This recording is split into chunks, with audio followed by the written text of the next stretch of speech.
everyone, welcome to my channel. DM Electrical Tutorials.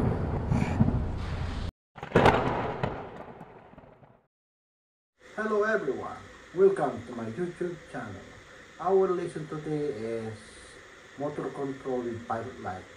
Yan ang ating topic. Ito ang ating float switch motor control circuit diagram. Ito yung float switch natin.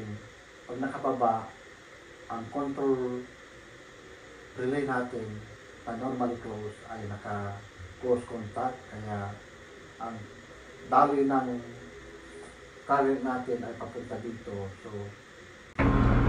pilot light is light on, energized. So ngayon, ang normally close din ay naka-close contact, kaya ang motor pump natin ay umaandar.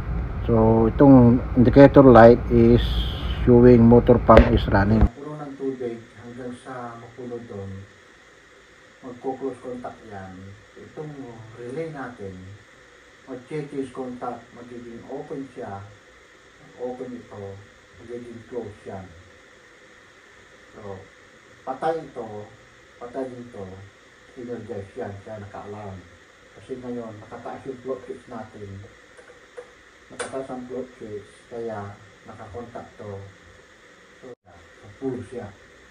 Pag bumaba ng tubig, ginagamit niya ito, bumaba na, aandar siya ulit.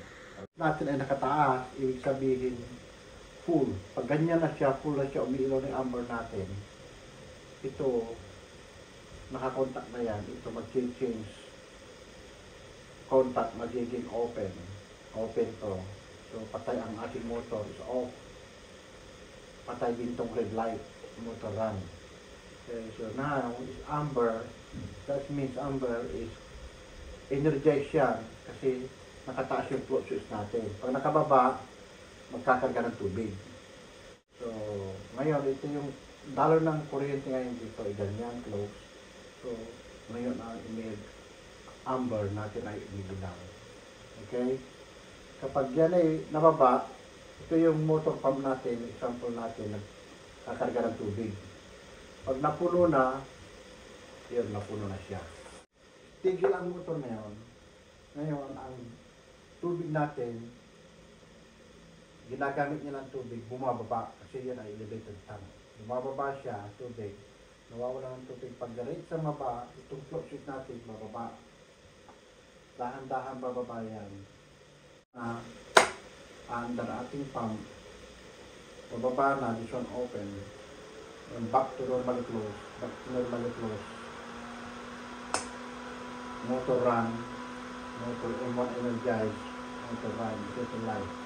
So, ngayon nakababa siya, yung power current natin, tumatakbo siya dito pa ganon, papunta dun sa run, indicator light.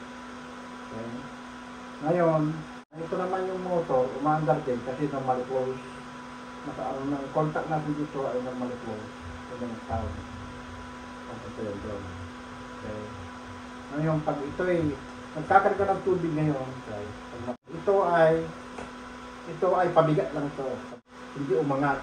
Ang aangat lang ito. Pero ito ay na-adjust. So, pwede natin i-adjust kung anong height ang gusto nyo. Okay. Alright, so maganda mo lang, example lang natin. Pwede natin ilagay ito.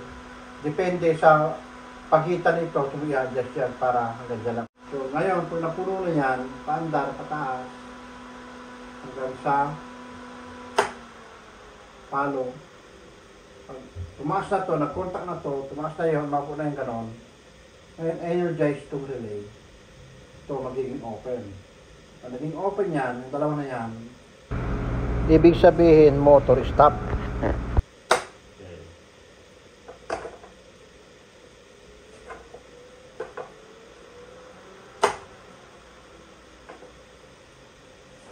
Alright, see you next video. Thank you for watching. Bye.